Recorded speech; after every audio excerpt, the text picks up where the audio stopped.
Prezados irmãos, queridas irmãs,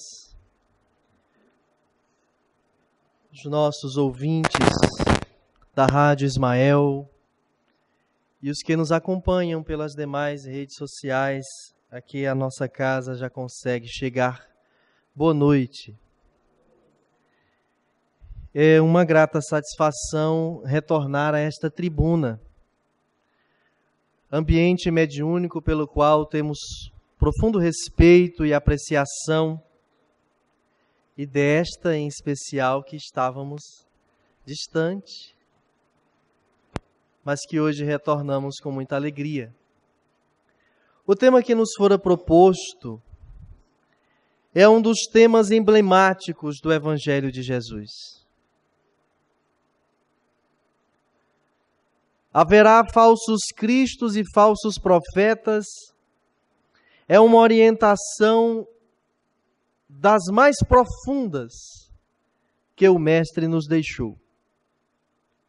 E Allan Kardec, muito atento a estas questões, percebendo que haviam aqueles que se aproveitavam da mediunidade à época de suas pesquisas para a codificação espírita, faz questão de, no seu trabalho, de pensar aquilo que do Evangelho seria mais relevante para ser tratado, não obstante todo ele o seja, mas a compilação que ele precisaria fazer para a obra O Evangelho segundo o Espiritismo, ele decide pensar esse tema e com muita propriedade o articula e ainda traz as mensagens dos espíritos superiores que psicografaram e compõem justamente a parte das instruções dos espíritos. Primeira parte o primeiro texto dessa parte é justamente os falsos profetas, do Espírito Luís, e que vai nos dizer, entre outras coisas, que é preciso muita atenção de nossa parte para os frutos, para o resultado, para as obras práticas daqueles que se apresentam como articuladores do Evangelho. Daqueles que se apresentam como manipuladores de fluidos capazes de melhorar, tratar e até curar uma pessoa encarnada. Temos atravessado dias difíceis. Todos nós temos nos defrontado com dores as mais diferentes e mais profundas. Todos temos nos inquietado com questões que nos levam a uma melancolia, a uma tristeza. Muitas vezes nos leva mesmo à angústia ou à raiva. E não raro nós buscamos em profissionais da área de saúde recursos para nos tratar. É uma medicação para relaxar, para acalmar, para dormir. É um tratamento psicológico mais sério? É um tratamento psiquiátrico mais aprofundado? São tratamentos voltados para problemas da pele, problemas gástricos, cardíacos. E parece que vamos nos tornando pacientes dependentes. E quando percebemos que além dessas dores e incômodos físicos, dores e incômodos na alma, também nos desarticulam e nos desorientam,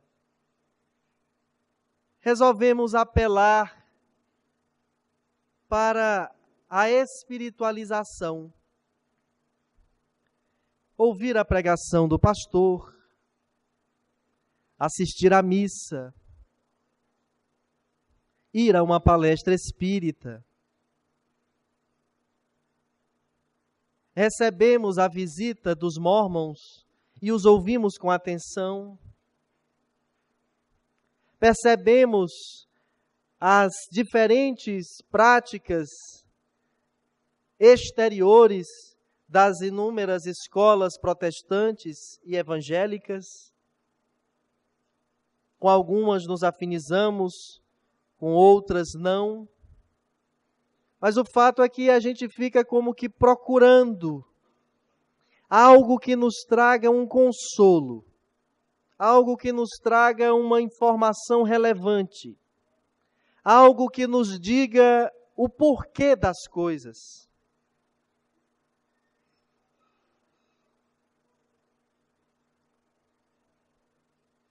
E nós encontramos. Alguns encontram na escola evangélica, alguns encontram na escola católica, outros na escola espírita, outros encontram em estudos mais academicistas do lado espiritual, mas se identificam com aquelas práticas como a logosofia, a teosofia. Outros experimentam o budismo e outros recorrem ao candomblé e ao umbandismo. E nessa busca, nos defrontamos com duas questões. Uma é o ensinamento repassado, que é o primeiro motivo pelo qual nos faz, pelo menos por alguns instantes, gostar desta ou daquela escola religiosa que procuramos. O segundo são as práticas, os comportamentos das pessoas que fazem aquela eclésia, que fazem aquela igreja, aquele templo. Seus organizadores, seus expositores, seus médiuns, os artistas que apresentam a música, o teatro e outras manifestações artísticas. E não raro, nos decepcionamos mais dia, menos dia, com o segundo fator. As pessoas que apresentam a doutrina, as pessoas que apresentam os ensinamentos. Primeiro, porque na nossa ignorância a gente quer que aquele que já conhece mais e tem a facilidade de repassar, de organizar, de presidir, de rezar a missa ou de organizar o templo, seja perfeito. E nós queremos que ele seja perfeito naquilo que a acepção verdadeira da palavra abrange, mas, sobretudo, seja perfeito segundo a minha opinião a cada momento de vida que eu tiver. Então, se naquele instante, mesmo que eu estiver errado, eu quero que aquela pessoa, na sua perfeição, esteja comigo, concorde comigo, porque se me contrariar, eu já não a tenho mais na conta de exemplo bom ou de perfeição. Segundo, porque o materialismo é não só a mais extraordinária no que tange à sua presença em diversos lugares, escola filosófica do mundo, como é também a mais pegajosa. E por isso mesmo a mais nociva. O materialismo consente, dá anuência ao mal. Faz com que ele se prolifere. E essa doença, ela está presente em todos os seres encarnados, de modo mais expansivo ou de modo menos expansivo. Por dois grandes motivos. Ele está entremeado em todas as instituições e, por incrível que pareça, até nas instituições religiosas. Segundo motivo, nós não obedecemos a uma orientação de Jesus que nos convida ao orai e vigiai.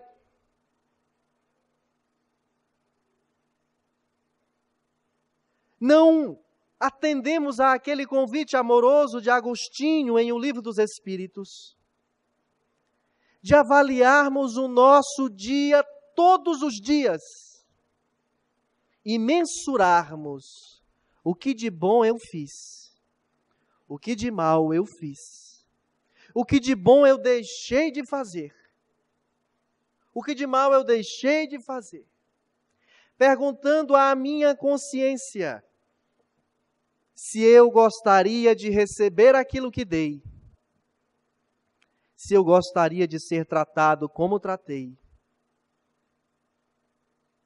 se eu gostaria de ver aquilo que eu protagonizei.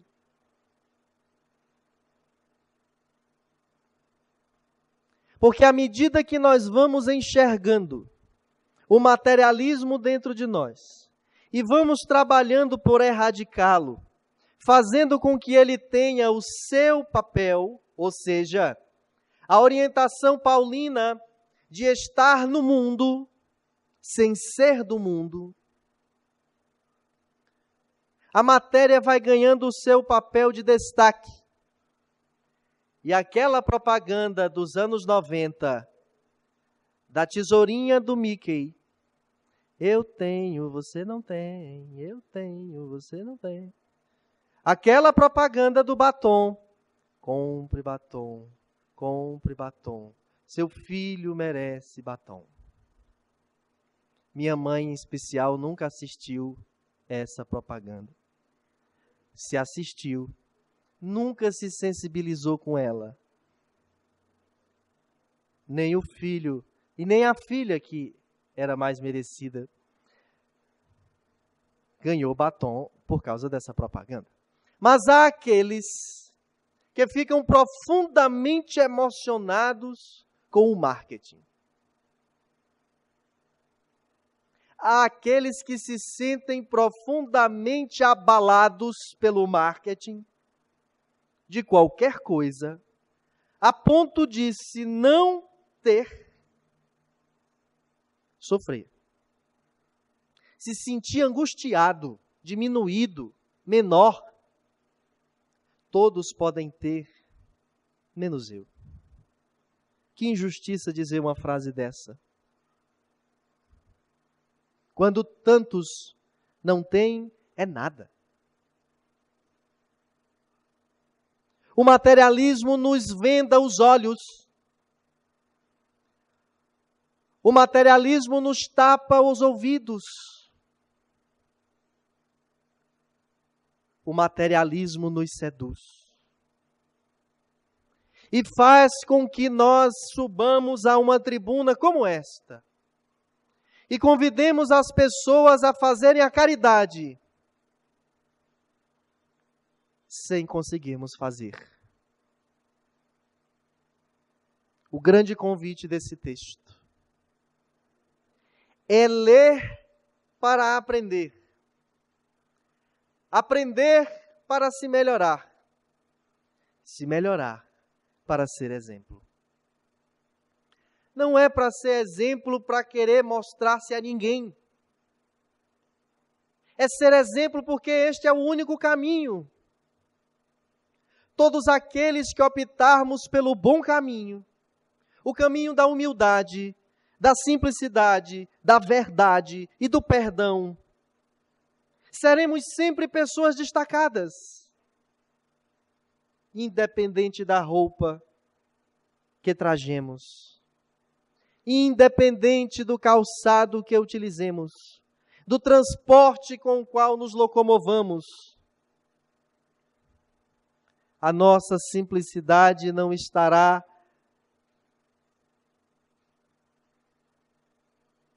na roupa ou na maquiagem. Ela estará no nosso olhar. Ela estará na nossa voz. Ela estará na forma com que nós recebemos um fuxico. Você já soube, fulano? O quê? Beltrano fez isso e assim assado. E aí a resposta do outro lado de quem é totalmente desinteressado do assunto, não é? Que diz assim, mentira.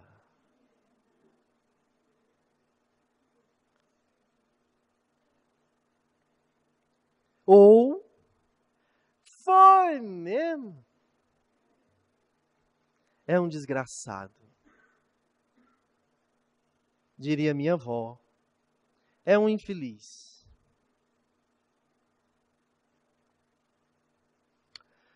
Porque traz para si mesmo uma dificuldade tremenda de relacionamento. Porque a pessoa que lhe comunicou e que ouviu de você mais uns 2 ou 3 pontos da conversa, desliga o telefone e liga para outro. Tu não sabe o que fulano acabou de me dizer. E diria, minha avó é um cretino.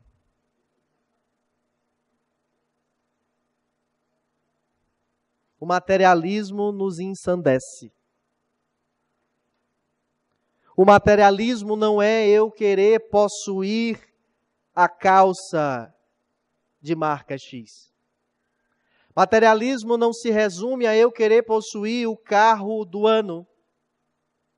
Materialismo é o fato de eu achar que a vida verdadeira é a da matéria. E que por conta disso, o que aqui se faz, aqui se paga, e eu me vingo. E que por conta disso eu preciso ter o meu lugar ao sol e eu persigo até pessoas.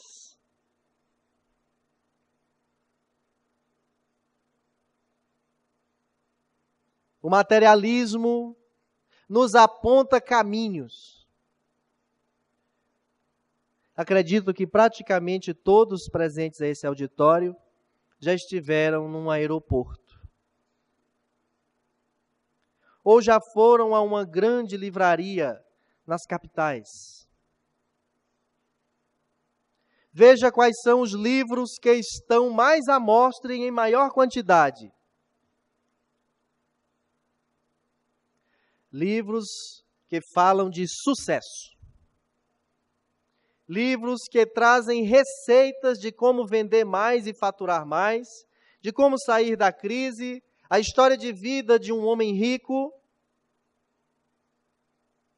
O materialismo utiliza-se de todas as armas para nos mostrar que o mais importante que nós temos a fazer é conquistar coisas, pessoas e espaço no mundo material. O sonho de muitos estudantes era concluir um curso técnico e ter um emprego. Esse sonho mudou de configuração. O que no seu bojo não foi ruim, mas na sua essência acabou acarretando algumas coisas ruins. Passou a ser ingressar numa universidade. E eu, particularmente, quando entrei na universidade, no primeiro dia de aula, a primeira aula de um padre, ele diz: vocês começam hoje uma caminhada que não tem fim.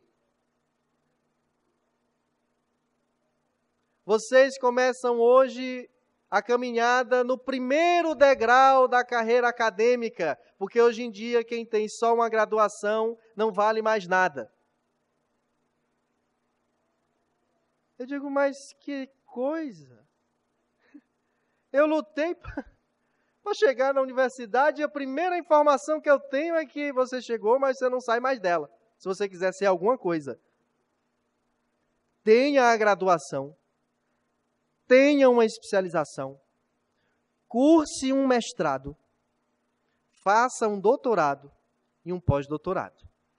E aí percorra as universidades, os trabalhos, para que você possa ser um professor substituto, galgar o patamar e ser um professor adjunto, até ser professor titular.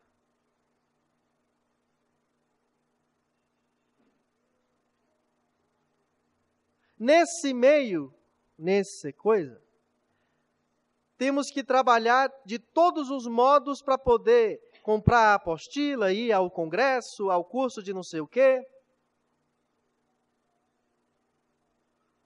Nós temos que realizar inúmeras atividades, nos submeter a inúmeros concursos, e nisso vamos deixando passar uma vida porque não conseguimos administrar uma coisa com a outra, olhando para a vida de uma forma natural, pensando que eu quero fazer uma pós-graduação. Qual é que me interessa? É essa. Qual é o horário que ela está disponível? É esse. Ah, mas isto sacrificaria coisa X. É possível sacrificar? É. Não, não é. Não é a hora de eu fazer essa pós-graduação. Não é porque o destino está me dizendo isso, porque Deus está me dizendo isso. Não se trata disso.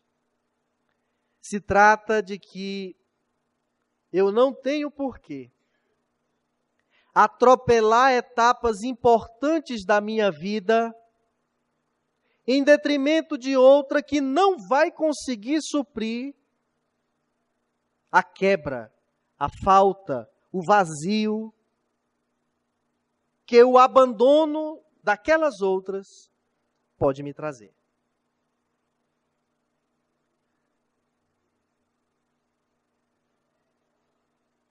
Se você é médium, com um grau de ostensividade, não só de ver e perceber os espíritos, mas consegue sentar-se a uma mesa mediúnica e, através de um transe mediúnico, dar passagem aos espíritos. Aqui e ali vai ser preciso faltar com essa tarefa para o atendimento de outras necessidades.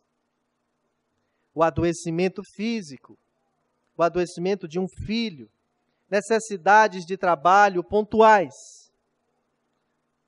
Mas se elas exigem de você, se as coisas materiais exigem de você renúncia da mediunidade, renuncie, mas se veja às voltas mais tarde, com aquilo que você optou por cuidar, que não vai suprir o descuido com a mediunidade. E essa, me perdoe informar, não é uma opinião minha, é uma informação da doutrina espírita. Por diversos mentores espirituais, pelo próprio Kardec, obviamente que em outras palavras. essa coisa de eu trabalhar o máximo que der, para que mais tarde eu esteja mais sossegado e tenha uma vida mais sossegada, é provável que esse sossego seja fruto do derrame.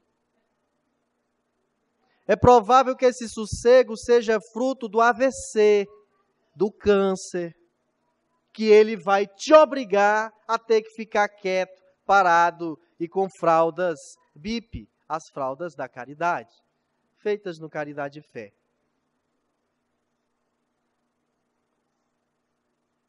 Porque o sono,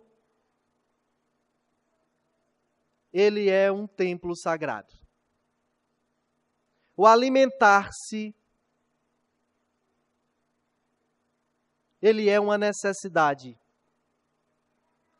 O interagir com as pessoas, o conviver, abraçar e ser abraçado, sorrir e fazer sorrir, chorar, conhecer uns aos outros, crescer nas lutas e dificuldades, são os verdadeiros ensinamentos para o nosso progresso mento-moral. Porque nós temos juristas depressivos, médicos depressivos. Nós temos profissionais que atuam nos mais altos escalões das diversas esferas de poderes e empregos.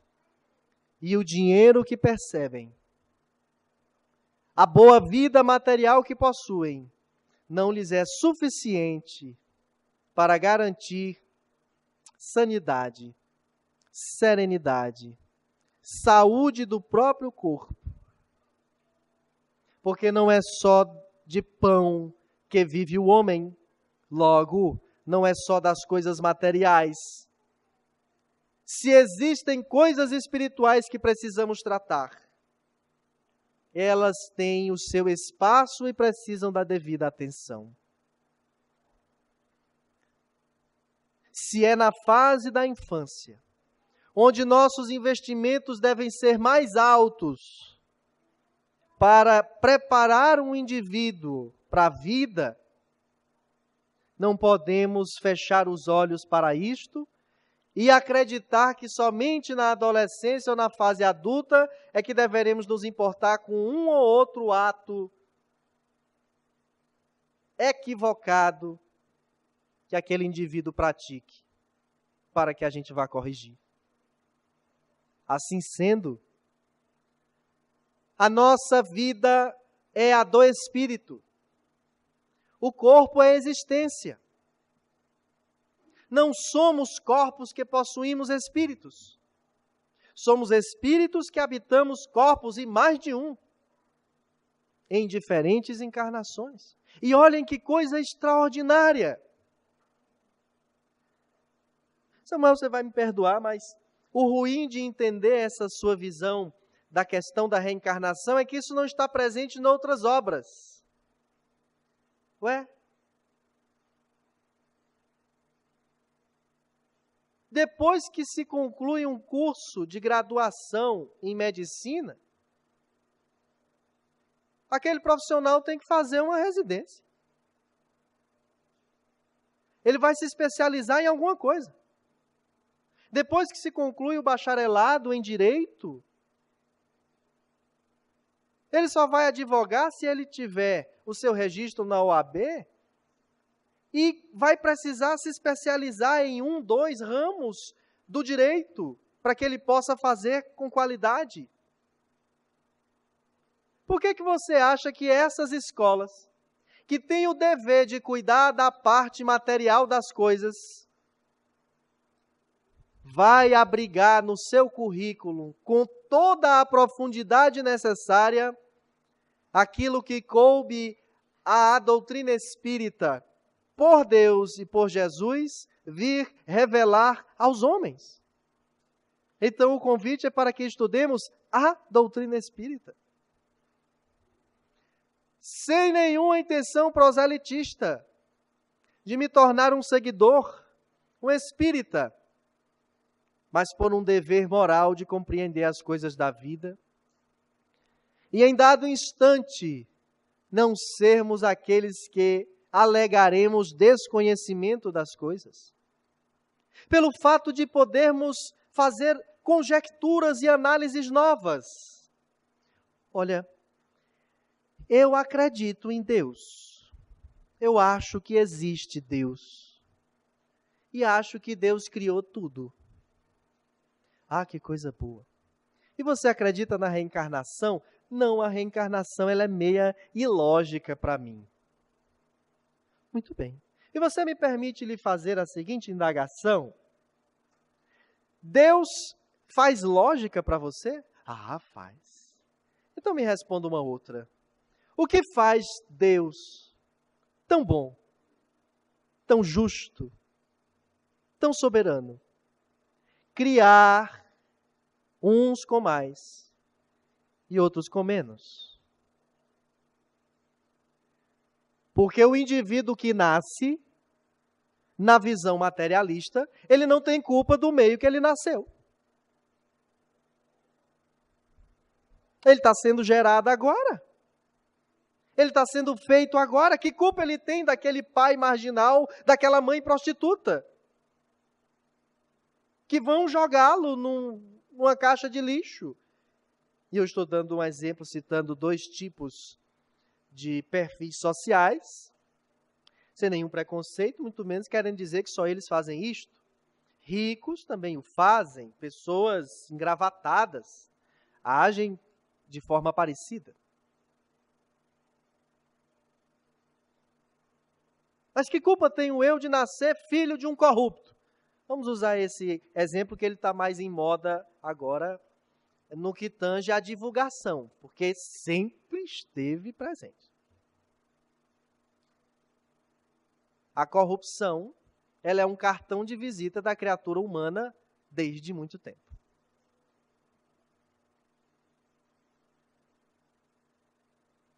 Bom, dito tudo isto, e se a gente não encontra resposta para essa injustiça em Deus, é preciso que a gente encontre essa resposta em algum lugar e a gente possa estudar e se harmonizar. O fato é que o materialismo nos aponta caminhos. Através desse caminho você será próspero. Daquele caminho você será feliz. E aí, quando a gente pensa em ter uma casa própria, a gente diz assim, como eu queria ter o meu cantinho, minha casinha, no diminutivo. E quando conquista a casinha, um ano depois, meses, dias depois, às vezes 24 horas depois, para fazer a inauguração da casinha, que convida metade da cidade, vem a primeira frustração. Se minha casa fosse maior. Se minha casa tivesse uma piscina. Se minha casa tivesse a área da churrasqueira. Ia ser tão melhor, mais interessante. E aí nos mostram fotos, imagens, a gente vê nas ruas casas, umas mais belas que as outras. E apesar da gente gostar muito da cama ou da rede da gente, do chão, onde quer que você durma, numa caixa. Mas você olha, volta para casa, alguns dizem assim, é uma pena. Eu queria que fosse naquela casa que eu passei, lá na Avenida São Sebastião, lá na Rua Alcenor Candeira. Mas não é.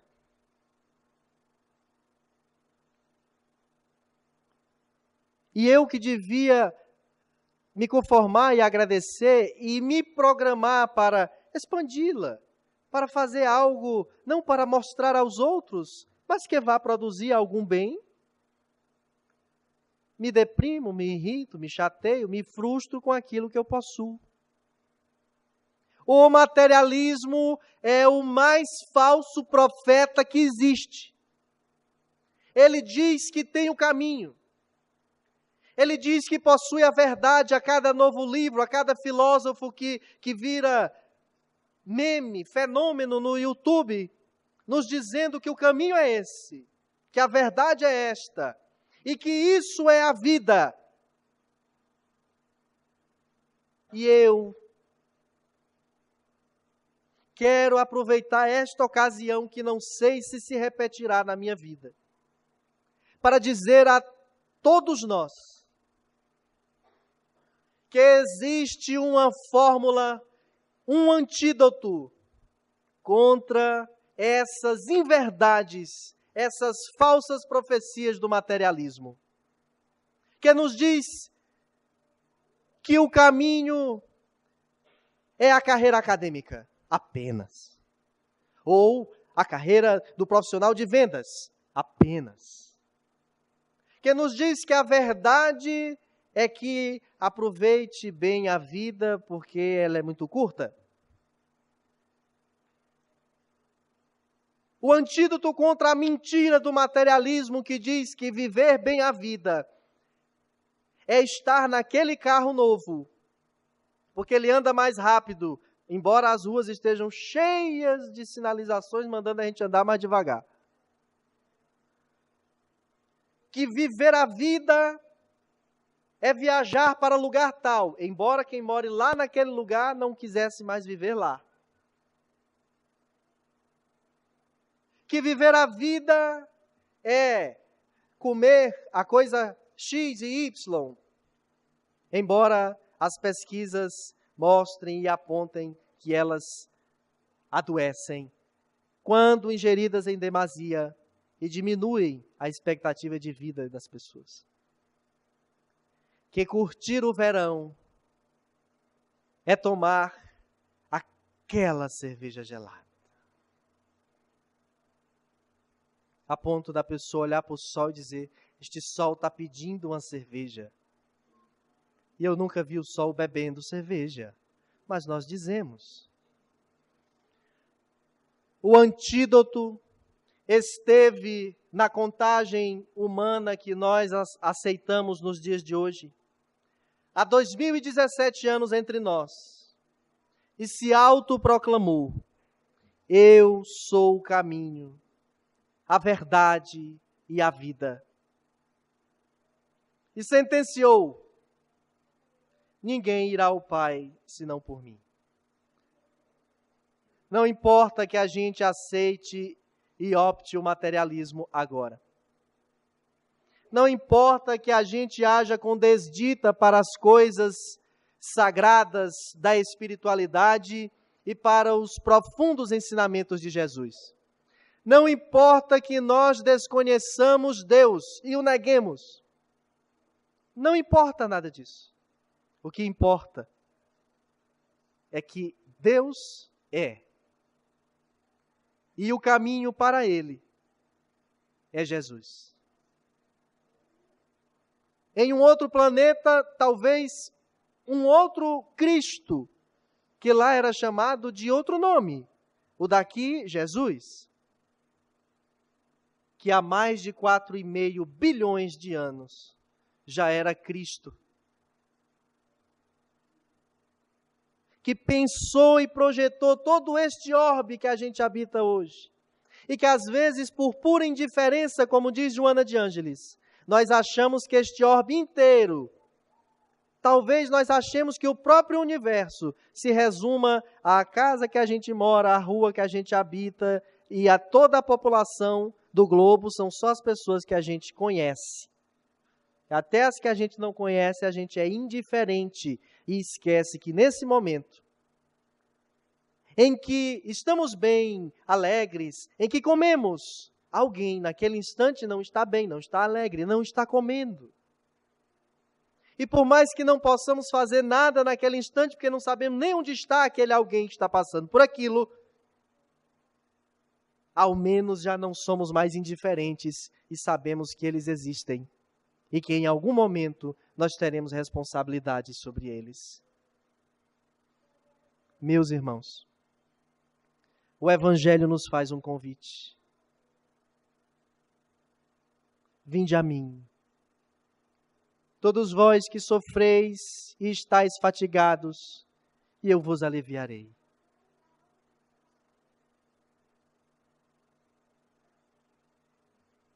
Ele diz que é brando e humilde de coração. E ele diz que os que fizermos, pensarmos, agirmos como ele fez, seremos felizes mesmo em meio às injúrias. Ele não disse que não mais seríamos injuriados, injustiçados, atacados. Não disse que não mais sofreríamos os pesares do corpo físico. Ele disse é que nós resistiríamos, que nós suportaríamos de forma diferente. Se quisermos de fato ser fortes, saudáveis, serenos e felizes, entendendo que a felicidade não está no fim, ela é o processo.